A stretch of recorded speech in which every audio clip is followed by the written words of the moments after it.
முழாண்டு தேர்வுக்கு முன்னாடி நாள் எங்களுடைய பங்கு கோயில்ல சிறுவனாக இருந்த போது பங்கு கோயில்ல தியானம் நடந்துட்டு இருக்கு. தவ காலத்துல நமக்கு தெரியும் 3 நாள் தியானம் பொதுவா நடக்கும். அந்த தியானம் நடந்துடுச்சு. மறுநாள் என்ன, முழாண்டு தேர்வு. முழாண்டு தேர்வுக்கு முன்னாடி நாள்ல நான் அந்த புக் எடுத்து படிக்கிறேன். ஏன்னா தேர்வு. அப்போ எங்க அப்பா வந்தாரு சாயந்தர நேரத்துல, மாலை நேரத்துல. என்ன நான் படிக்கிறேன். சரி, இன்னைக்கு நம்ம கோயில தியானம் இருக்குன்னு தெரியும்ல? தெரியும். ஆனா அப்ப நாளைக்கு பரீட்சை.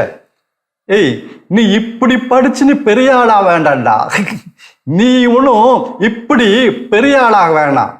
வா கோயிலுக்கு வா. போனேன், கோயிலுக்கு போனேன். தியானம் அது நமக்கு தெரியும். இந்த தியானம் இரவு நேரத்துல 8:30 9 மணி இப்படிதான் முடியும். தியானம் முடிஞ்சு வந்து நல்லா படுத்து தூங்கிட்டேன். காலையில எந்திரிக்கிறதுக்கு எங்க அப்பா கூப்பிட்டாரு. நான் எந்திரிக்கல போல இருக்கு. உடனே தண்ணியை ஊத்துனாரு. டேய், இன்னைக்கு பரிச்சை உனக்கு தெரியாது, மறந்துட்டியா? பிள்ளைங்க வளர்க்கறத நான் பார்த்ததுங்க. இது எனக்கு சொல்ல உரிமை உண்டு. நான் வளர்க்கல, எனக்கு அனுபவம் இல்லை.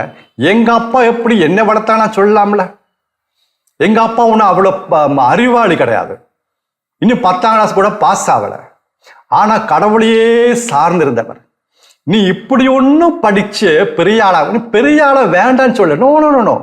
எங்க அப்பா நல்ல எனக்கு வார்த்தை கவனிங்க. நீ பெரிய ஆளாக கூடாதுன்னு சொல்ல. இப்படி நீ பெரிய ஆளாக வேண்டாம்.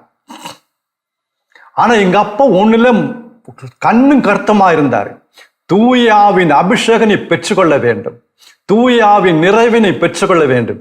அது எல்லா உன்னுடைய வாழ்க்கையில வருகிற எல்லா சூழ்நிலைகளும், எந்த பிரச்சனை இருந்தாலும் அதை சமாளிக்கக்கூடிய சக்தி, வல்லமை அந்த தூயாவியால் உனக்கு தருவார்.